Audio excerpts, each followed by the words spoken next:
dakilang biyayang pangako niya, sumilay na.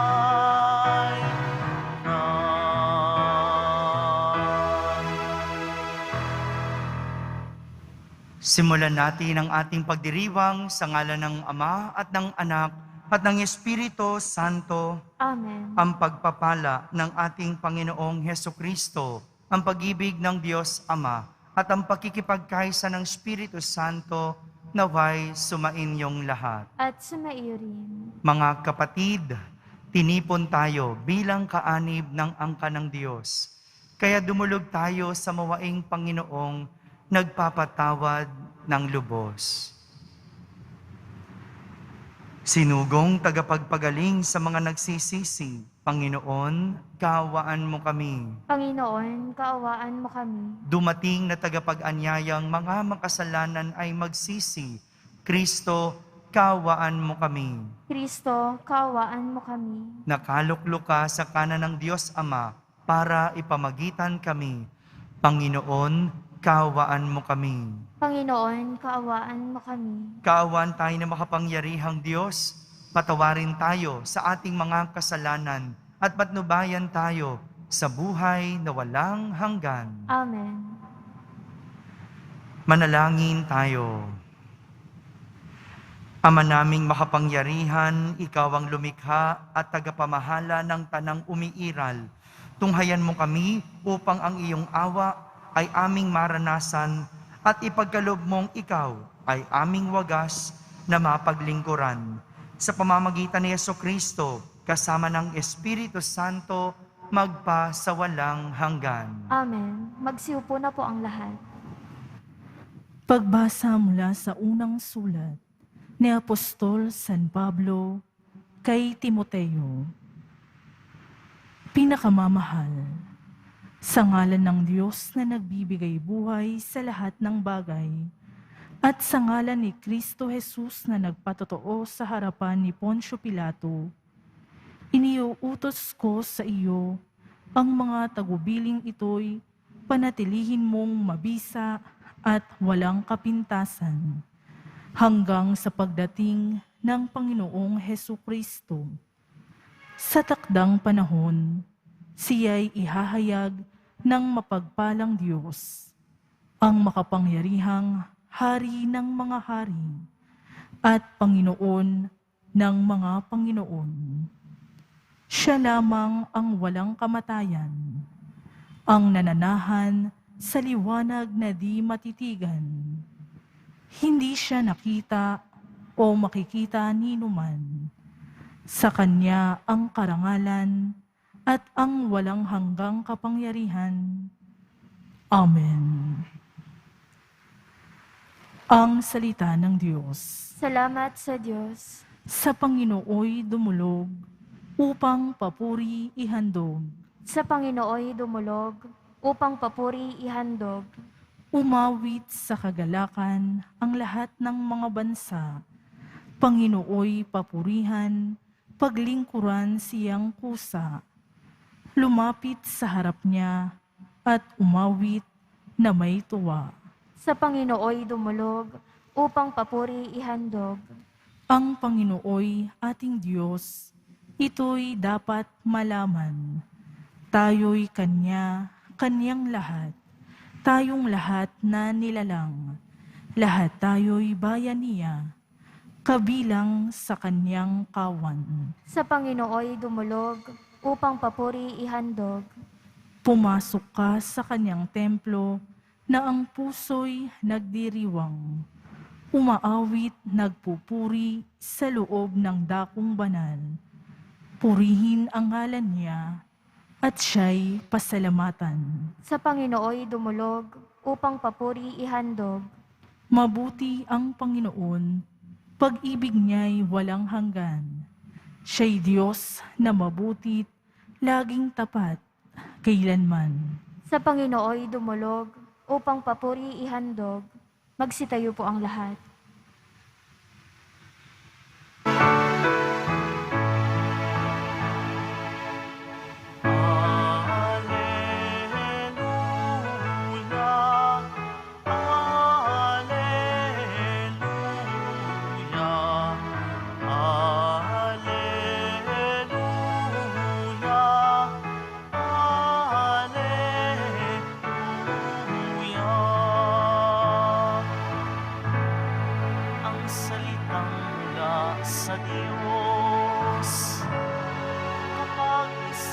sa loob ay mamunga ng lubos.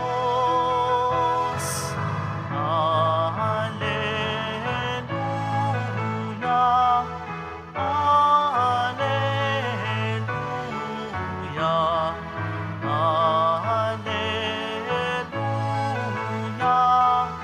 Alleluia.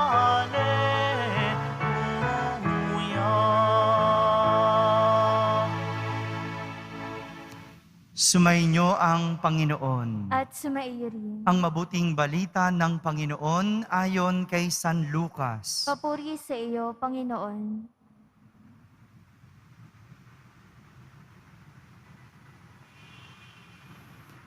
Noong panahong iyon, dating ang mga tao na nangangailangan sa mga bayan-bayan at lumalapit kay Jesus.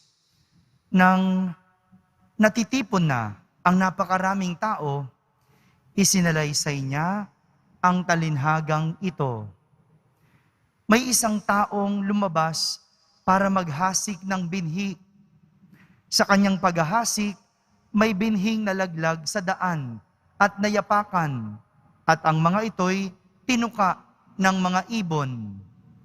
May nalaglag sa kabatuhan, at pagtubo ay natuyo dahil sa kawalan ng halumigmig. May nalaglag naman sa dawagan. Lumago ang dawag at ininis ang mga binhing tumubo. Ang iba'y nalaglag sa matabang lupa, tumubo at namunga ng tig-iisang daang butil.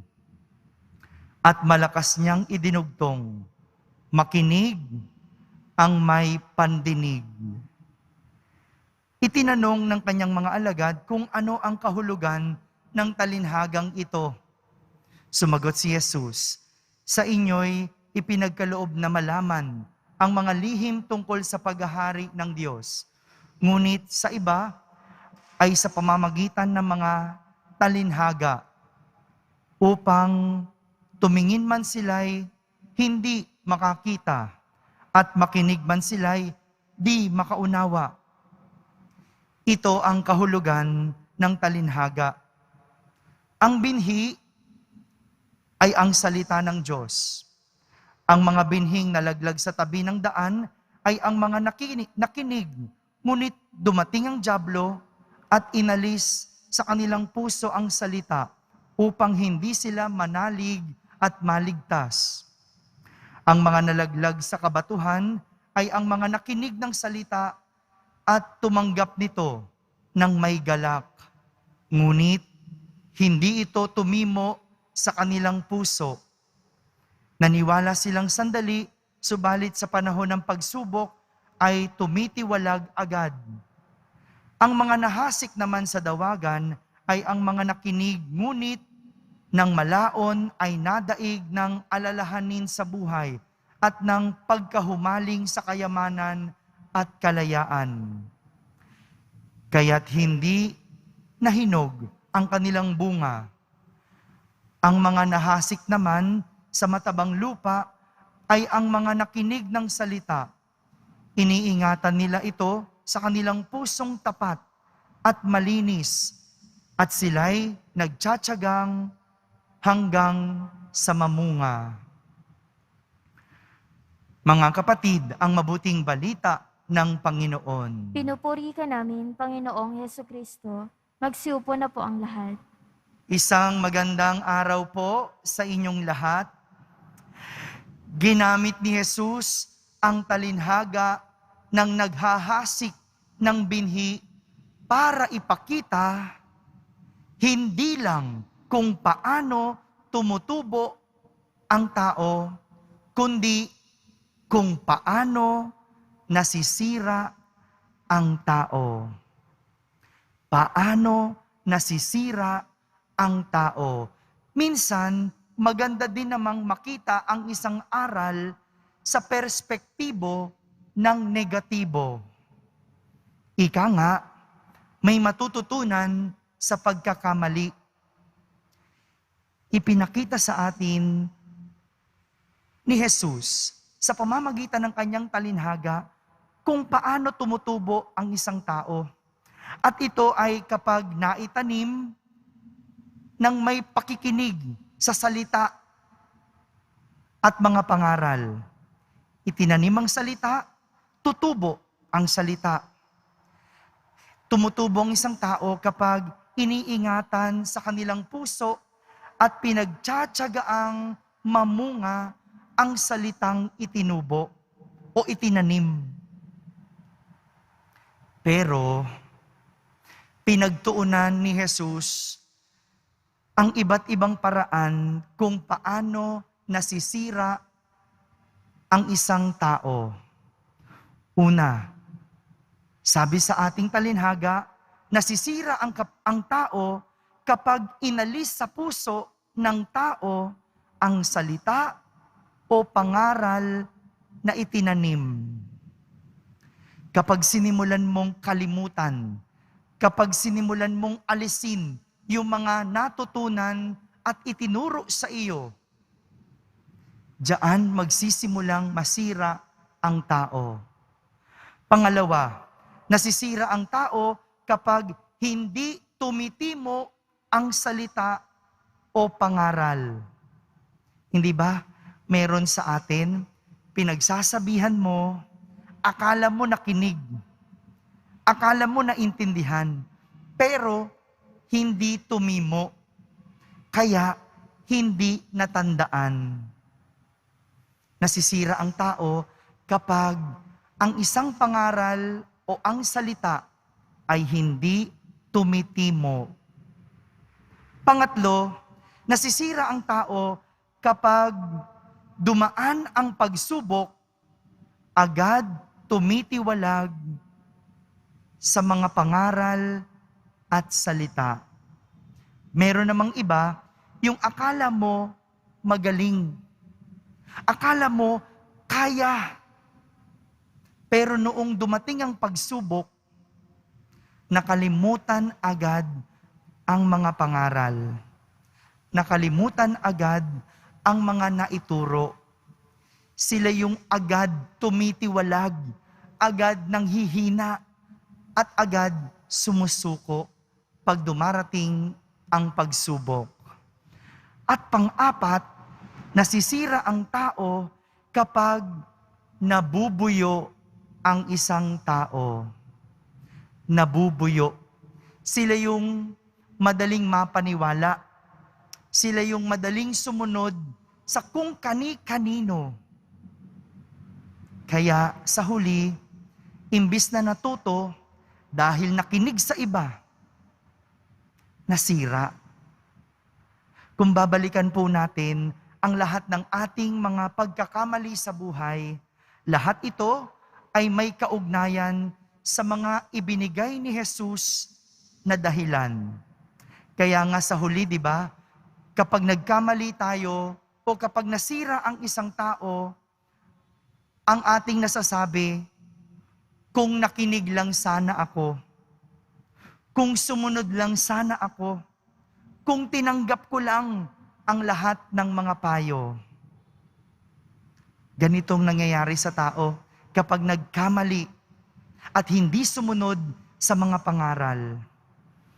Pero kahit nagkamali, kahit nasira ang isang tao, hindi ibig sabihin, hindi na pwedeng bumawi.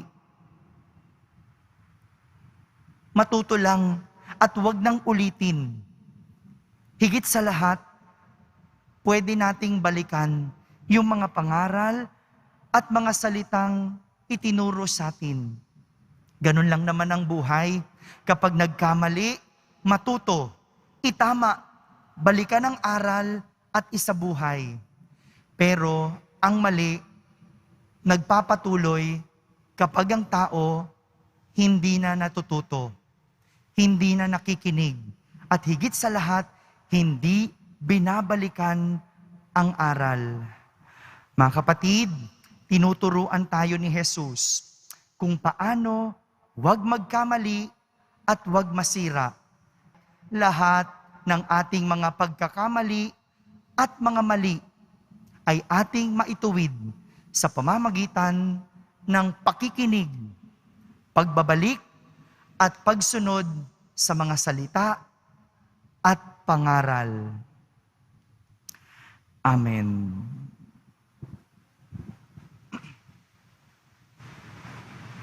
Magsitayo po ang lahat. Minamahal kong mga kapatid, tinuturuan tayo ni Kristo sa pamamagitan ng mga talinhaga. Si Kristo ang naghahasik ng mga butil ng salita ng Diyos. Tumugon tayo sa kanyang gawain sa pamamagitan ng ating pananalangin sa Ama. Ating sambitin sa bawat panalangin, Panginoon ng ani, maging butihin kayo sa amin. Panginoon ng ani, maging butihin kayo sa amin. Ang simbahan sa daigdig, naway maging katulad ng mayamang lupa na nagbubunga ng tig-100 ani. Manalangin tayo. Panginoon ng ani, maging butihin kayo sa amin. Ang mga pinuno ng ating bansa, naway maglingkod sa pamamaraang kalugod-lugod sa Diyos at sa sambayanan. Manalangin tayo. Panginoon ng ani, maging butihin kayo sa amin.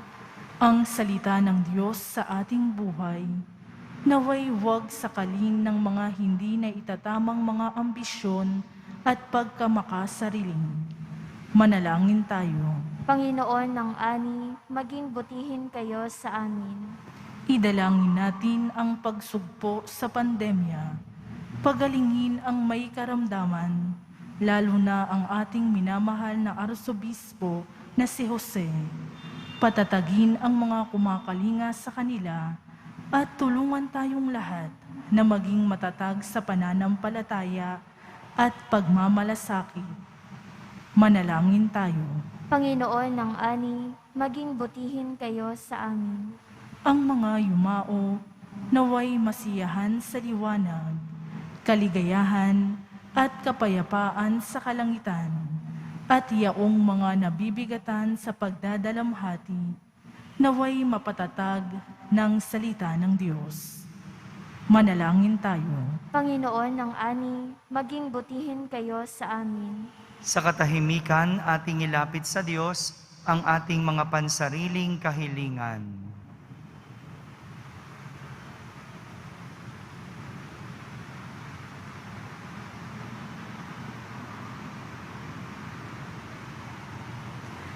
Manalangin tayo.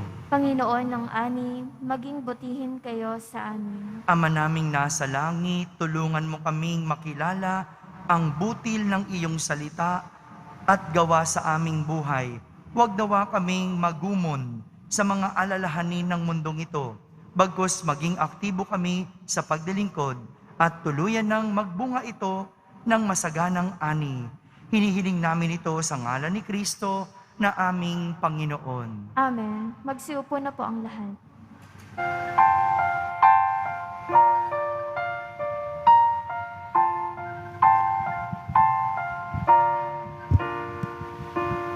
Paghahanda ng alay ay narito poon, ang alak at tinapay dala sa altar mo.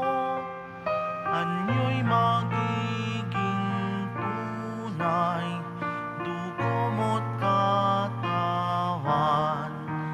Aming tatanggapin ngayon, magbibigay buhay.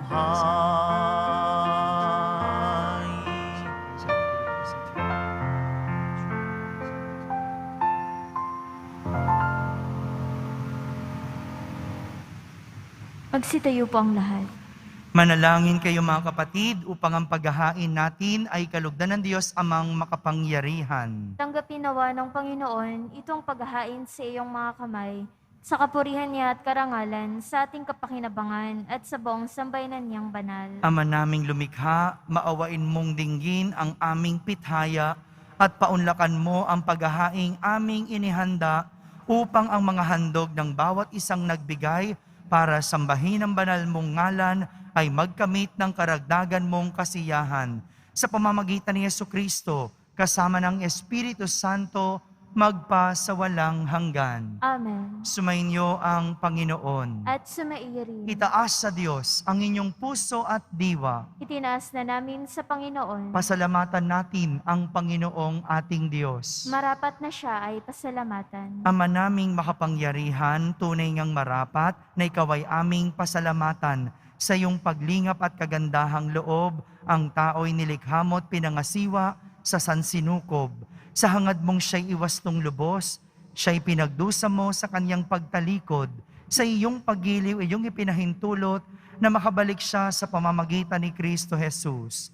Kaya kaysa ng mga anghel na nagsisiawit ng papuri sa iyo ng walang humpay sa kalangitan, kami nagbubunyi sa iyong kadakilaan. Santo, Santo, Santo, Panginoong Diyos ng mga hukbo, napupuno ang langit at lupa ng kadakilaan mo, o sana sa kaitasan, pinagpalang na paririto sa ngalan ng Panginoon, o sana sa kaitasan, nagsiluhod po ang lahat. Ama naming banal, ikaw ang bukal ng tanang kabanalan, kaya't sa pamagitan ng iyong Espiritu ay gawin mong banal ang mga kaloob na ito, upang para sa amin ay maging katawan at dugo ng aming Panginoong Hesukristo. Bago niya pinagtisang kusang loob na maging handog, hinawakan niyang tinapay, pinasalamatan kanya, pinaghati-hati niya iyon, iniabot sa kanyang mga alagad at sinabi, "Tanggapin ninyong lahat ito at kanin, ito ang aking katawan na inihahandog para sa inyo."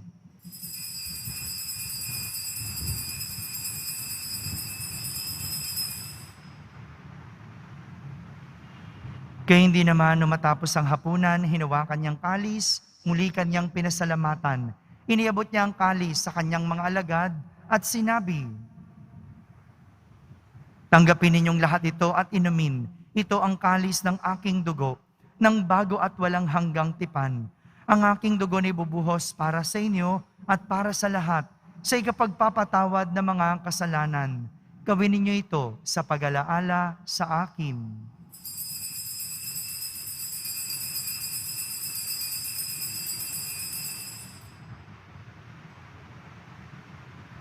Ipagmunyi natin ang misteryo ng pananampalataya. Si Kristo'y namatay, si Kristo'y nabuhay, si Kristo'y babalik sa wakas ng panahon. Ama, ginagawa namin ngayon ang pag-alaala sa pagkamatay at muling pagkabuhay ng iyong anak, kaya't inaalay namin sa iyo ang tinapay na nagbibigay buhay at ang kalis na nagkakaloob ng kaligtasan.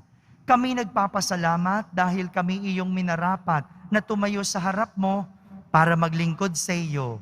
Isinasamo namin kaming magsasalo-salo sa katawan at dugo ni Kristo ay mabuklod sa pagkakaisa sa pamamagitan ng Espiritu Santo. Ama, lingapin mo ang iyong simbahang laganap sa buong daigdig. Puspusin mo kami sa pag-ibig kaysa ni Francisco na aming Papa, ni Jose na aming Obispo at ng Tanang Kaparian. Alalahanin mo rin ang mga kapatid naming nahimlay na may pag-asang sila'y muling mabubuhay. Kayon din ang lahat ng mga pumanaw. Kaawan mo sila at patuloyin sa iyong kaliwanagan. Kaawan mo at pagindapating kaming lahat na makasalo sa iyong buhay na walang wakas. Kaisa na mahal na Birheng Maria na Ina ng Diyos, ng kabiyak ng puso niyang si San Jose, kaysa ng mga apostol at ng lahat ng mga banal na namuhay dito sa daigdig ng kalugod-lugod sa iyo. May pagdiwang nawa namin ang pagpupuri sa kararangal mo sa pamamagitan ng iyong anak na aming Panginoong Hesukristo. Sa pamamagitan ni Kristo, kasama niya at sa Kanya, ang lahat ng parangal at papuri ay sa iyo, Diyos Amang makapangyarihan, kasama ng Espiritu Santo, magpa sa walang hanggan. Amen. Sa tagubilin ng mga nakahagaling na utos at turo ni Jesus na Panginoon natin at Diyos, ipahayag natin ng lakas loob. Ama namin, sumasalangit ka. Sambahin ang ngalan mo, mapasa amin ang kaharian mo, sundin ang loob mo dito sa lupa para nang sa langit. Bigyan mo kami ngayon ng aming kakanin sa araw-araw at patawarin mo kami sa aming mga sala para ng pagpapatawad namin sa nagkakasala sa amin. At huwag mo kaming ipahintulot sa tukso at iadya mo kami sa lahat ng masama. Hinihiling namin kami iadya sa lahat na masama, pagkalooban ng kapayapaan araw-araw, iligtas sa kasalanan at ilayo sa lahat ng kapahamakan, samantalang aming pinananabikan ang dakilang araw ng pagpapahayag ng tagapagligtas naming si Heso Kristo. Sapagkat iyo ang kaharian at ang kapangyarihan at ang kapurihan magpakailanman. Amen. Panginoong Heso Kristo, sinabi mo sa iyong mga apostol, kapayapaan ang iniiwan ko sa inyo, ang aking kapayapaan ang ibinibigay ko sa inyo. Tunghayan mo ang aming pananampalataya at huwag ang aming pagkakasala. Pagkalooban mo kami ng kapayapaan at pagkakaisa ayon sa iyong kalooban, kasama ng Espiritu Santo, magpa sa walang hanggan. Amen. Ang kapayapaan ng Panginoon ay laging sumainyo. At sumaiyo rin. Magbigayin kayo ng kapayapaan sa isa't isa. Kapayapaan po para sa lahat.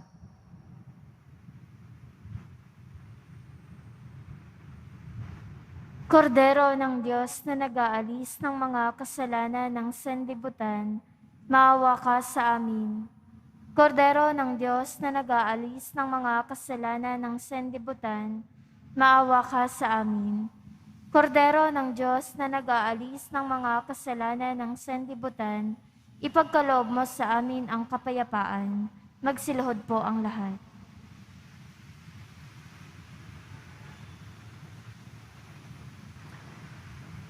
Ito ang kordero ng Diyos. Itong nag-aalis sa mga kasalanan ng sanlibutan. Mapalad ang mga inaaniyahan sa kanyang piging. Panginoon, hindi ako karapat-dapat na magpatuloy sa iyo, ngunit sa isang salita mo lamang ay gagaling na ako.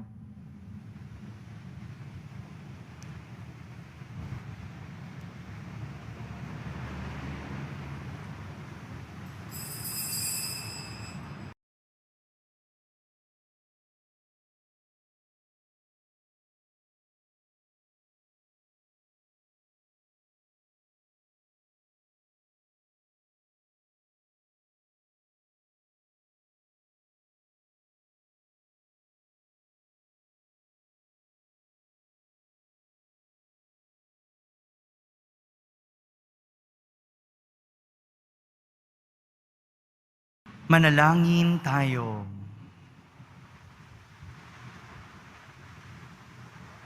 Ama naming mapagmahal, ang aming kalooban naway pagharian ng aming tinanggap na pakikinabang upang huwag ang diwa namin ang umiral, kundi ang bunga ng pagdiriwang ang laging mamayani sa amin.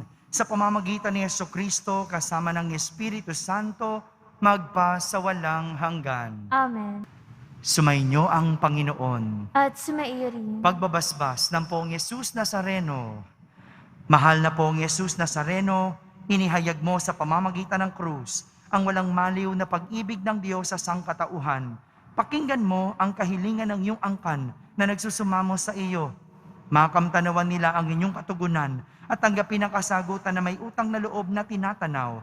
Basbasan din po ninyo ang lahat na may karamdaman at nahihirapan. Sa pamamagitan ng bendisyon na ito, naway maalala nila ang mga pangako nila noon sa binyag na ikaw ang kanilang iibigin at pagdilingkuran bilang Panginoon magpa sa walang hanggan. Amen. At pagpalain kayo ng makapangyarihang Diyos, Ama, Anak, at Espiritu Santo. Amen. Tapos na po ang ating pagdiriwang, humay kayong taglay ang pag-ibig at kapayapaan ng Poong Yesus Nazareno. Salamat sa Diyos.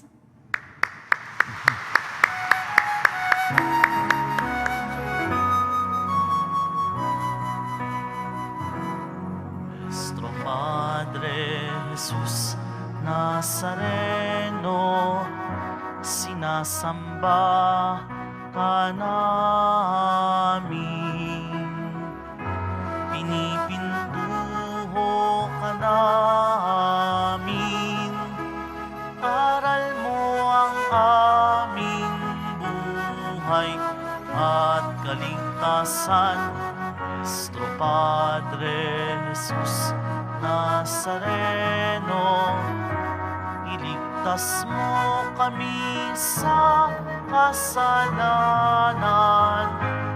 Ang krus mong kinamatayan ay sagisag ng aming kaligtasan. Nuestro Padre Jesus Nazareno, dinarangal ka namin. Nuestro Padre Jesus Nazareno, niluwalhati ka namin. Nuestro Padre Jesus Nazareno, dinarangal ka namin. Nuestro